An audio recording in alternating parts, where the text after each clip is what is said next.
Hello viewers, welcome to the F.T.I.H Crash Course. This is MAYANI THARUN, Direction Faculty from Film and Television Institute of Hyderabad.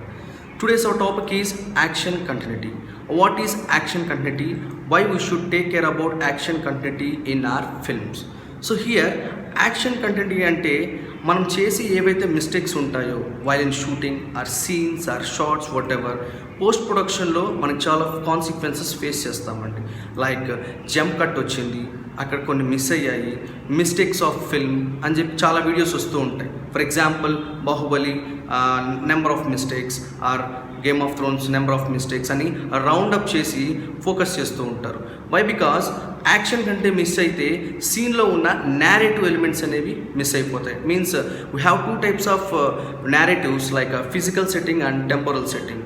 మీరు narrate చేసేటప్పుడు చిన్న short అవ్వచ్చు, చిన్న frame అవ్వచ్చు, miss అయిందంటే అది action content మీద మీకు మొత్తం నెగిటివిటీ చూపిస్తుంది. Here action continuity aspects, we have number of elements in action continuity: costume continuity, props continuity, set continuity and makeup and hairstyle continuity, shot continuity. మీరు చేసేటప్పుడు షార్ట్స్ అవ్వచ్చు, సీన్స్ అవ్వచ్చు, ఒక సీన్ జరిగేటప్పుడు సడన్గా అన్ఫార్చునేట్లీ ఆ సీన్ అక్కడ ఆపేస్తే continuation of the next shot of that scene మీరు మళ్ళీ చేయాలనుకున్నప్పుడు, so what is the last shot? మీరు తీసిన లాస్ట్ షాట్ ఏంటని we have still photographer in our sets. ఈ స్టిల్ ఫోటోగ్రఫర్ చేసే పని ఏంటంటే each and every shot making videos చేస్తూ షార్ట్ కంటిన్యూటీని యాక్షన్ కంటిన్యూటీ ఫోకస్ చేస్తూ ఉంటాడు. లాస్ట్ షాట్ ఎప్పుడు జరిగింది, last pic of the last shot ఏంటి, దాంట్లో ప్రాప్స్ ఎక్కడ ఉన్నాయి, కాస్ట్యూమ్స్ ఏంటి, లేకపోతే సెట్ ఏమైనా చేంజ్ అయిందా, వెహికల్స్ ఏమైనా చేంజ్ అయ్యాయా, లేకపోతే యాక్షన్ ఎక్కడి నుంచి ఎక్కడికి తీసుకున్నారు యాక్టర్స్ అనేది each and every detail elements అనేవి ఆ పిక్ ఉంటాయి. దాన్ని రెఫరెన్స్గా తీసుకొని మనం నెక్స్ట్ షాట్ అనేది కంటిన్యూటీ చేస్తాం. Here we have 4 tips for action continuity avoidance. First one, take complete photos of the detail of the complete set మొత్తాన్ని పిక్చరైజ్ చేసుకోవాలి.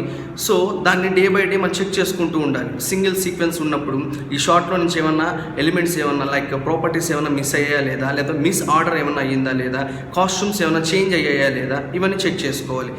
Next one, costumes, props, sets ఇలా ప్రతిదీ ఉంటాయి. నెక్స్ట్ టిప్ ఏంటంటే close together your shooting days. మీ shooting days అనేవి దగ్గరగా పెట్టుకోవాలి. Next one, hire script supervisor also called as sometimes continuity person. So ఈ కంటిన్యూటీ పర్సన్ ఏంట్రా అంటే షూట్ జరిగేటప్పుడు అకార్డింగ్ టు ద స్క్రిప్ట్ ఈయన స్క్రిప్ట్ సూపర్వైజ్ చేస్తూ ఉంటాడు. షార్ట్ అనుకున్నట్టు వచ్చిందా లేదా, ప్రాప్స్ ఏమైనా మిస్ అయ్యాయా, యాక్షన్ కంటిన్యూటీ ఏమైనా మిస్ అయ్యిందా, ఇవన్నీ ఉంటాయి. So simple here action continuity అంటే ఏంటి? మాస్టర్ షాట్స్ తీసుకుంటాం. ఏదైనా మేజర్ సీన్స్ ఉన్నప్పుడు మాస్టర్ షాట్స్ తీసుకుంటామండి. ఈ మాస్టర్ షాట్ అంతా సింగిల్ షాట్లో తీసుకున్న తర్వాత if it is necessity next go through with closeups or mid closeup. వాళ్ళు కౌంటర్ రియాక్షన్ తీసుకోవడానికి క్లోజప్స్కి వెళ్తాం. ఆ షాట్కి కౌంటర్ రియాక్షన్ కరెక్ట్గా సింక్ అయిందా లేదా, అలా సింక్ అవ్వకపోతే ఎడిటింగ్లో మళ్ళీ మన పోస్ట్ ప్రొడక్షన్లో చాలా మిస్టేక్స్ వస్తాయి, లైక్ జంప్ కట్స్ వస్తాయి. సమ్ ఫర్ దట్ సేక్ కొన్ని సీన్స్ డిలీటెడ్ సీన్స్ కూడా అయిపోతాయి because of misplacement of action continuity. So ఈ సీన్ తర్వాత ఈచ్ అండ్ మాస్టర్ షాట్ తర్వాత మనం క్లోజప్స్కి వెళ్తాం. సో యాక్షన్ కంటే ఎలా ఉంటుంది? For example if a person looking some one, ఒక వ్యక్తి ఇంకో వ్యక్తిని చూస్తూ ఉన్నాడు. సో దాని తర్వాత ఎక్స్ట్రీమ్ క్లోజప్ లేకపోతే క్లోజప్కి వెళ్ళేటప్పుడు another alternate angle of the another perception change చేసుకున్నప్పుడు ఈచ్ అండ్ ఎవ్రీ షాట్ ఒకటే సిమిలారిటీగా రావు. లైక్ ఫర్ ఎగ్జాంపుల్ ఇప్పుడు conversation between two persons like వాళ్ళిద్దరు మాట్లాడుకుంటున్నారు. So many people thought that multi cam setup అని కొంతమంది కన్ఫ్యూజన్ ఉంటుంది. సో మల్టీ క్యామ్ సెటప్ అనేది action sequence అని లేకపోతే కొరియోగ్రఫీ డాన్స్ పరంగా ఇటువంటిప్పుడే ఎక్కువ వాడతారు. సో మల్టీ క్యామ్ సెటప్ ఎప్పుడు ఆ 2 పర్పస్కే వాడతారు తప్ప ఇది 2 పర్సన్స్ కాన్వర్జేషన్ జరిగేటప్పుడు సింగిల్ క్యామే ఉంటుందండి. According to the action content only వాళ్ళ dialogues, respective dialogues. For example subject ఏ డైలాగ్స్ ఏవైతే ఉన్నాయో కౌంటర్ డైలాగ్స్ అవ్వచ్చు, నార్మల్ డైలాగ్స్ అవ్వచ్చు, అన్ని డిపెండ్స్ ఆన్ ఫస్ట్ షూట్ చేసుకుంటాం. నెక్స్ట్ కెమెరా ప్లేస్మెంట్ చేంజ్ చేసి మళ్ళీ షూట్ చేసుకుంటాం. ఈ 2 షాట్స్కి సింక్ అవ్వడానికి కరెక్ట్గా యాక్షన్ కంటెంట్ అనేది మనం ఫాలో అవ్వాలి. నెక్స్ట్ వన్, సో ఈ సూపర్వైజర్ అనే అతను ఎవరైతే ఉంటారో ఇతను ఈచ్ అండ్ ఎవ్రీథింగ్ ఫోకస్ చేసి అతను ఆథరైజ్ చేసిన తర్వాతే డిస్మాండ్లింగ్ ఆఫ్ ద సెట్ అనేది జరుగుతుంది. నెక్స్ట్ ఈ యాక్షన్ కంటెంట్ ఎలా ఉంటుందంటే నేరేటివ్ ఆస్పెక్ట్స్లో for example like Baahubali. So బాహుబలిలో యాక్షన్ కంటిన్యూటీ ఎలా అంటే యాక్షన్ కంటిన్యూటీ కిందే మీకు అన్ని కంటిన్యూటీస్ వస్తాయి, 5 C's అంటాం.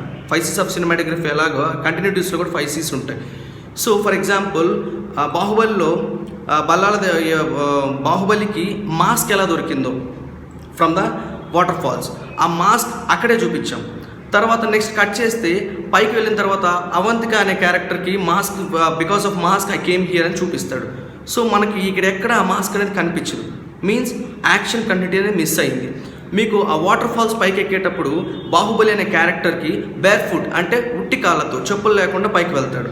ఆ పైకి వెళ్ళిన తర్వాత వెంటనే స్నోలో హీ గాట్ సమ్ షూస్, అంటే బికాస్ ఆఫ్ దట్ అక్కడ ఏమన్నా వుడ్ల్యాండ్ షోరూమ్ ఉందని ఫర్ ఎగ్జాంపుల్. కాదండి, యాక్షన్ కంటిన్యూటీ అనేది మిస్ అయింది for the lack of, means కొన్ని డీటెయిల్ నేరేషన్స్ అనేవి ఆడియన్స్కి ఏదైతే ట్రిగర్ కావో, so it go through be ruined, అంటే కొంచెం అక్వర్డ్గా ఉంటుందన్నమాట.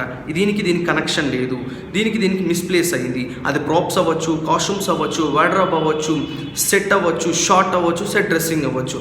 ఇలా ఈచ్ అండ్ ఎవ్రీథింగ్ బేస్ చేసుకొని యాక్షన్ కంటెంట్ చాలా ఇంపార్టెంట్. ఇప్పుడు యాక్షన్ కంటెంట్ మిస్ అయ్యిందంటే while in pre production, while in production, in post production you can't do anything. Post ప్రొడక్షన్లో మీరు ఏం చేయలేరు, బికాజ్ అక్కడ ఏం జరిగినా ఇక్కడ మనం కవర్ చేయడానికి ఎటువంటి ఆస్పెక్ట్స్ ఉండవు. ఫర్ ఎగ్జాంపుల్ సీన్స్ అన్న ఆల్టర్నేట్ చేంజ్ చేయాలి, లేకపోతే షార్ట్స్ అన్న మీరు ఏదైనా ప్యాచప్ చేసుకోవాలి. For that sake so many people taking inserts and fillers or suggestions అంటాం. సో ఇలాంటి యాక్షన్ కంటిన్యూటీ ఏమైనా మిస్ అయితే అప్పుడు మనం తీసుకున్న ఇండివిజువల్ షార్ట్, మాంటేజ్ షార్ట్స్ అంటాం.